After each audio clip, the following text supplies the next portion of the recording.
My name is Amanda. I'm 19 years old, and I've always been in my brother's shadow. Henry is 2 years older than me, and in my parents' eyes, he could do no wrong. He was their golden child, the math genius who won Olympiads without breaking a sweat, while I had to study for hours just to maintain decent grades. My parents never tried to hide their favoritism. When Henry turned 16, they bought him a brand new car. 2 years later, when it was my turn, I got a bicycle from a clearance sale. I remember forcing a smile and thanking them, while inside, I was crushed. The only person who ever made me feel valued was my grandmother. She remembered every birthday, gave me pocket money, and promised to help when I started college. That promise kept me going through high school. I got accepted to a college in another city with a partial scholarship and moved into the dorms. I thought Grandma would send the money as promised, but nothing came.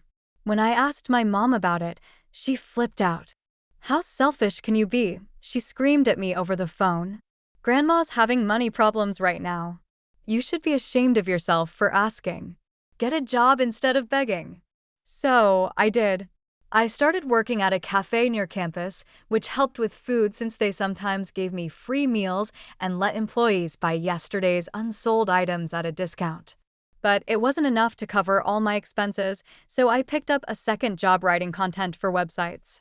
Between two jobs and my classes, I barely had time to sleep. Even with both jobs, I was struggling. There were times when the cafe closed for holidays or maintenance, and I'd go hungry. Once, they shut down for a week for sanitation, and I nearly passed out from hunger. My roommate Sarah saved me by sharing her food and money. When my laptop broke down, I cried all day. I needed it for my writing job and schoolwork, but I had no money for repairs. Again, Sarah came through, borrowing $500 from her parents to help me. I kept track of every cent in a notebook, determined to pay her back someday. Meanwhile, my brother was supposedly thriving at college, according to my parents. They said he was so busy with his studies and exams that he couldn't even make it to family gatherings. I rarely spoke to him directly, just occasional texts where he seemed distracted and vague about his life. That's how things were until last weekend, when I took a bus to my hometown for Grandma's birthday. I was excited to see her, even though my wallet was painfully thin after buying her a small gift, a framed photo of us from my high school graduation. When I arrived at Grandma's house, the party was already in full swing. My parents were there, along with aunts, uncles, and cousins. The only person missing was Henry. "Where's Henry?" I asked, giving my mom a quick hug. "Oh, he's swamped with exam prep," Dad answered quickly. "He sends his love." Grandma's dining table was loaded with food, more food than I had seen in months. My stomach growled as I took my seat, trying not to look too eager as I filled my plate. We started with toasts, everyone taking turns praising Grandma's wisdom and generosity. Then the conversation broke into smaller groups as we ate. I was quietly enjoying my meal when my cousin Tyler looked at me across the table. "Damn, Amanda, why are you so skinny?" he said, loud enough for everyone to hear. "You've lost a ton of weight." Before I could answer, my mother jumped in. "Oh, you know these college girls and their trendy diets. She's probably doing that intermittent fasting thing." I opened my mouth to correct her, but Grandma spoke first. "Tyler's right," she said. "Amanda, you're too thin." Her eyes narrowed with concern. "Isn't the $1,500 that I send you every month enough for food?" The fork slipped from my fingers and clattered onto my plate. The dining room fell silent. "What money?" I asked, my voice barely above a whisper. "Grandma, I haven't received any money from you. Not since I started college." The silence around the table grew heavier. All eyes moved between me and my parents. "Robert?" "Elizabeth," Grandma said, her voice dangerously calm as she addressed my parents. "Would you care to explain?" Mom's lips trembled. "Mother, this is a complicated situation. Perhaps we shouldn't discuss this in front of everyone." "I have nothing to be ashamed of." Grandma cut her off. Tell us what you did with Amanda's money, and if you don't tell us everything right now, I'm going to the police." My mother burst into tears. Dad cleared his throat and looked at his hands. "We've been using the money for Henry," he admitted. "He has a gambling problem. He got mixed up with the wrong crowd in high school, and it just escalated. We've tried everything, therapists, clinics, but he keeps relapsing." As Dad continued explaining to Grandma, my mind raced back through my childhood, those times when Henry got whatever he wanted. All those times I was told to be more like him. All those times I went hungry while working 2 jobs, thinking my grandmother had forgotten her promise. Grandma's voice cut through the tension. "Everyone, please continue enjoying the celebration without me," she said. She stood up, her face a mask of controlled anger. "Robert, Elizabeth, my office. Now." My parents followed her without a word, shoulders slumped like scolded children. I sat frozen in my chair, barely aware of the awkward small talk resuming around me. My cousin Tyler patted my shoulder and whispered, "You okay?" But I couldn't even nod. I excused myself and tiptoed to the hallway. Grandma's office door was closed, and I pressed my ear against it, straining to hear. The voices were too quiet, which was somehow worse than shouting. I could only catch fragments, years of lying. Grandma's voice, tried to help him. Dad's desperate tone, no excuse. Grandma again. I returned to my seat, pushing food around my plate while my mind raced. 30 minutes later, my parents emerged from the office. Mom's eyes were red and puffy. They didn't speak to anyone, just grabbed their coats and left without saying goodbye. 5 minutes later, Grandma returned, a forced smile on her face. "Who's ready for cake?" she asked, as if nothing had happened. The party continued awkwardly, guests pretending not to notice the elephant in the room. When the last guest had gone, Grandma took my hand. "Amanda, I don't think you should go home tonight. Stay here for a few days." I nodded, relieved. The thought of facing my parents made me physically ill. The next morning, Grandma sat me down at her kitchen table with a cup of coffee. Her eyes were tired, but her voice was steady.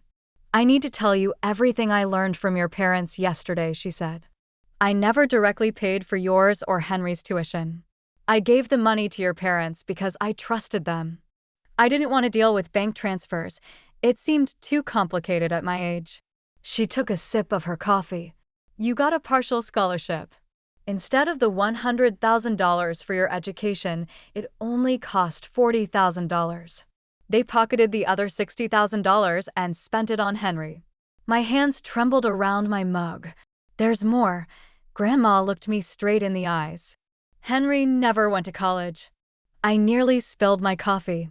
"But they always said, after high school, they sent him to Riverdale to get him away from his gambling friends. They thought a fresh start would help." She shook her head. "It didn't.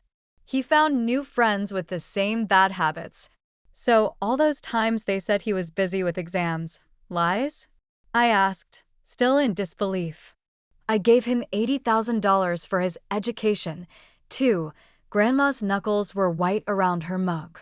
"Plus the monthly allowance I've been sending for you. $1, $500 every month for almost 2 years now." I felt sick. I didn't know any of this. I thought Henry was in college this whole time. I mean, whenever I visited home, he was always on his computer. I assumed he was studying. He was gambling online. Grandma's voice was flat. "Your parents have been paying his debts, putting him through rehab, paying for therapists. Nothing has worked." Tears welled in my eyes. All this time, I'd been working 2 jobs. There were weeks I couldn't afford to eat properly. My roommate had to loan me money when my laptop broke. "I know, sweetie." Grandma reached across the table and squeezed my hand. "I'm so sorry. I should have checked in with you directly." "What happens now?" I asked, wiping my eyes. "You keep studying. That's your job." Her voice was firm. "And from now on, I'll transfer $2,000 directly to your account every month. No more middlemen." I stayed with Grandma for 3 more days. We talked a lot about school, my friends, my dreams for the future. For the first time in years, I felt like someone was actually listening to me. My parents called several times, but Grandma told them I wasn't ready to talk. I wasn't sure if I'd ever be ready. When it was time to return to college, Grandma drove me to the bus station. As we said goodbye, she pressed an envelope into my hand. "Emergency fund," she said. "Don't tell me you won't take it." Back at school, things changed quickly. The first thing I did was quit my content writing job. With Grandma's money, I could focus on my studies and just work at the cafe on weekends. I bought new clothes, stocked my mini fridge with actual food, and paid back every cent I owed Sarah. For the first time since starting college, I wasn't constantly exhausted and hungry. My grades improved, and I even joined a study group. It was like stepping out of a dark room into sunshine. 2 months later, I was sitting in the campus library when someone tapped my shoulder. I looked up to see Grandma standing there, grinning.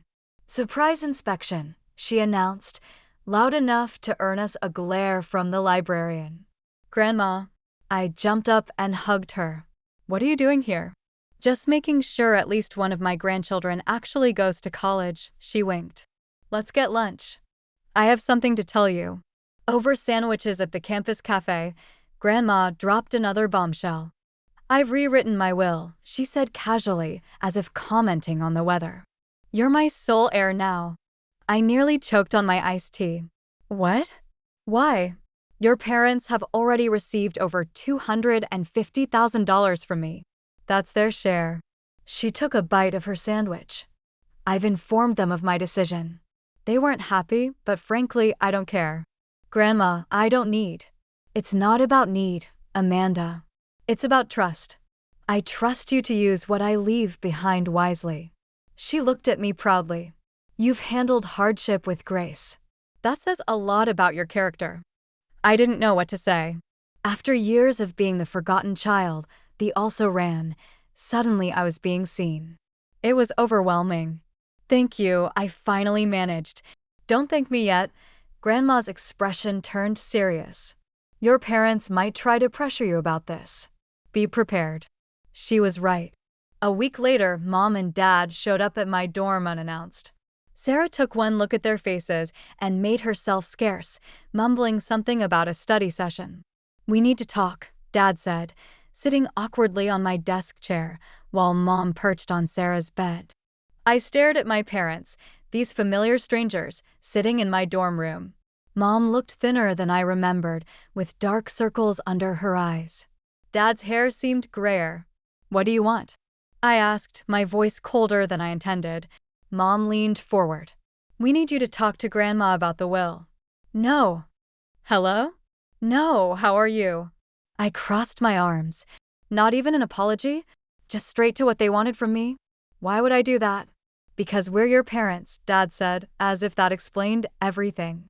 I laughed, a short, bitter sound that surprised even me. "That didn't seem to matter when you were stealing money meant for me." Mom's eyes welled with tears. "You don't understand what we've been through with Henry." "No, I don't, because no one told me anything." I sat on my bed, keeping as much distance between us as possible.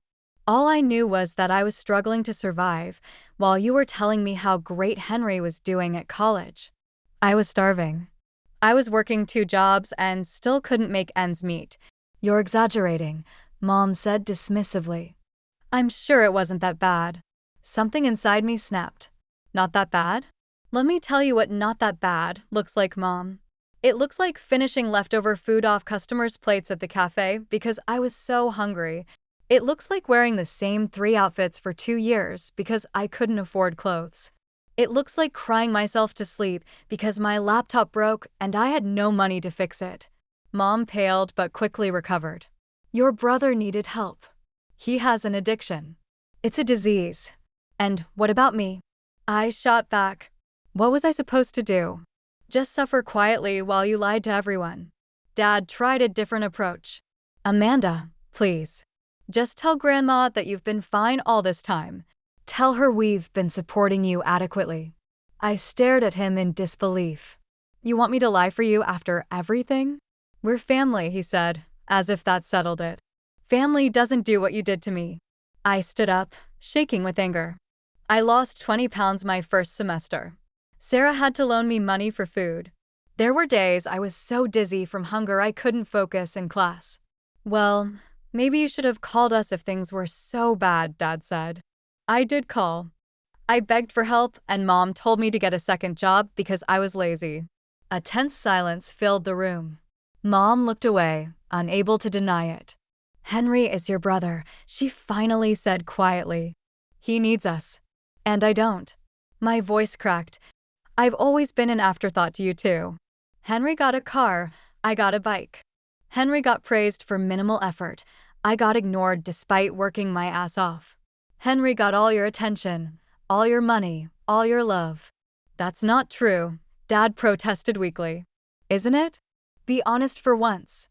I wiped away angry tears. You chose him over me over and over again. You let me struggle and suffer while pouring everything into him. And for what? Has he gotten better? Has all that money fixed him? Their silence was answer enough. He's our son, Mom whispered. And I'm your daughter. I shouted. Or did you forget that? Mom started crying, covering her face with her hands. Dad patted her shoulder awkwardly. Amanda, try to understand, he said. Henry's problems are complicated. We're his parents.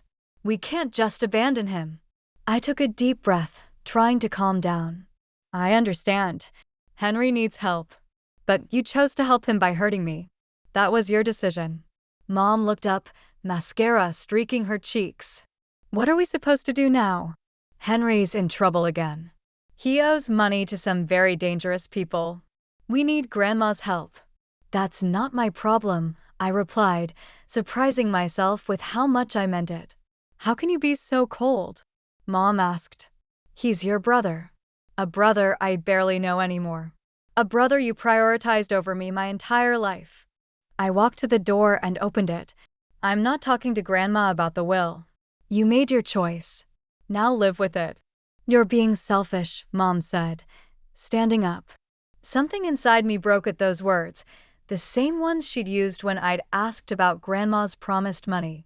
Get out, I shouted, not caring who in the dorm might hear. I don't want to see either of you again. You made your choice years ago. You picked your favorite child. Now you can deal with the consequences. They left. Mom was crying dramatically, and Dad looked defeated as the door closed behind them. I collapsed onto my bed, shaking. Sarah returned an hour later. She took one look at my face and sat beside me. That bad, huh? Worse, I told her everything. She whistled low. Your parents are something else. Did they even apologize? Not once. I stared at the ceiling. They just wanted me to convince Grandma to change her will back so they could get more money for Henry. Unbelievable. Sarah squeezed my hand. What are you going to do? Move forward, I said, surprising myself with the certainty in my voice. Focus on school, keep my weekend job because I actually like it, and stop letting them drag me down. Over the next few weeks, I threw myself into my studies. The freedom from constant financial worry was life-changing. I could buy textbooks instead of struggling with library copies. I could eat 3 meals a day. I could replace my worn-out shoes. Grandma called every Sunday, and I found myself looking forward to our conversations. She never pressured me to reconcile with my parents. She just listened when I needed to talk and made me laugh with stories from her youth. You know, she said during one call, I was the forgotten child too. My older sister was the beauty, my younger brother the prodigy. I was just the middle kid. No one noticed. How did you deal with it? I asked. I built my own life, she said. Found people who valued me for me. Like you're doing now. One evening, while studying in the library, my phone buzzed with a text from a cousin. Did you hear about your parents' house? A quick call to Grandma filled in the details. My parents were selling their home to pay off Henry's gambling debts. He'd gotten involved with loan sharks this time, and the situation had turned dangerous. Do you want me to help them? Grandma asked. I thought about it for a long moment. No, I finally said. They made their choice. 3 months passed without any contact from my parents. I didn't call them, and they didn't call me. It was strange how their absence felt more like relief than loss. Spring semester was in full swing, and for the first time, I was thriving academically. Without the constant stress of working 2 jobs and worrying about money, I could actually focus on learning. My GPA jumped from a 3.1 to a 3.8, and my professors had started to notice. Your analysis in this paper shows remarkable insight, my psychology professor told me after class one day. Have you considered applying for the research assistant position in the department? Before, I would have immediately declined, knowing I couldn't spare the time for it with my jobs. Now I found myself nodding enthusiastically. I'd love to apply, I said. When's our application due? That evening, as I worked on my application, Sarah burst into our room, waving a flyer. Spring break trip to Miami, she announced. A bunch of us are going. You should come. My first instinct was to say no, a habit from when every dollar had to be stretched. But then I remembered, I didn't have to live that way anymore. You know what? I'm in, I said. Sarah's jaw dropped. Seriously? No, I can't afford it, or I have to work. Nope, I grinned. I've been saving some of Grandma's money. I can take a vacation. Who are you, and what have you done with Amanda? She laughed, throwing a pillow at me. The week before spring break, I received a call from Aunt Kathy, my mom's sister. Amanda, she said, her voice serious. I thought you should know. Your parents sold the house. They're renting an apartment. They're struggling. The money from the house barely covered Henry's debts. I felt a twinge of sympathy, but pushed it away. That was their choice. I know, Aunt Kathy continued. I'm not saying you should help them. Just thought you should know. She paused. Henry's in a rehab facility again. Intensive inpatient program. Maybe this time it'll stick. After we hung up, I sat on my bed, thinking about my brother. Despite everything, I couldn't bring myself to hate him. He was a victim of his own addiction, but also of our parents enabling him. They'd never taught him consequences, never made him face the results of his actions. I called Grandma that night and told her about my conversation with Aunt Kathy. Are you okay? She asked. Yeah, I think I am, I surprised myself by saying. I feel sad for them, but not responsible. Good. Grandma's voice was firm. You're not responsible for their choices. You focus on building your life. And that's what I did. Spring break in Miami was everything I'd never let myself dream of: sunshine, beaches, laughter with friends. I bought a new swimsuit without checking the price tag first, ordered whatever I wanted at restaurants, and even splurged on a parasailing adventure. When we returned to campus, tanned and refreshed, a letter was waiting for me in my mailbox. I recognized my mother's handwriting immediately and almost threw it away unopened, but curiosity won out. Inside was a short note. Amanda, we've moved to a smaller place. The address is below if you ever want to visit. Henry is in rehab again. The doctors think he might have a chance this time if he sticks with the program. Your father and I have been doing a lot of thinking. We made mistakes, big ones. We can't change the past, but we want you to know we're proud of you for standing on your own 2 feet. Love, Mom. No apology. No acknowledgement of the harm they'd caused. Just a vague admission of mistakes and an address. I had no intention of visiting. I showed the letter to Sarah, who rolled her eyes. That's it? After everything? That's it? I tucked the letter into my desk drawer. Honestly, I didn't expect even this much. As the semester progressed, I found myself thinking less and less about my parents and Henry.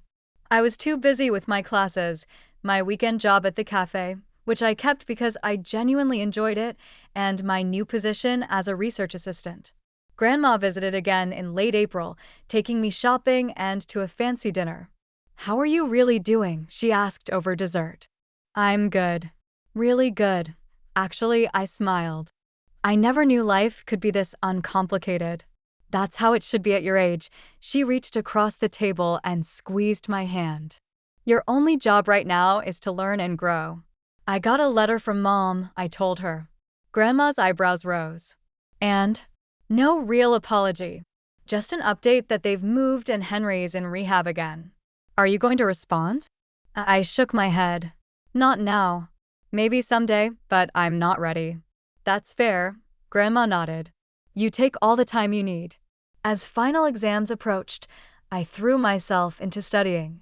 My psychology professor had hinted that if I maintained my grades, I might qualify for a summer research stipend. It was an opportunity one never would have had before.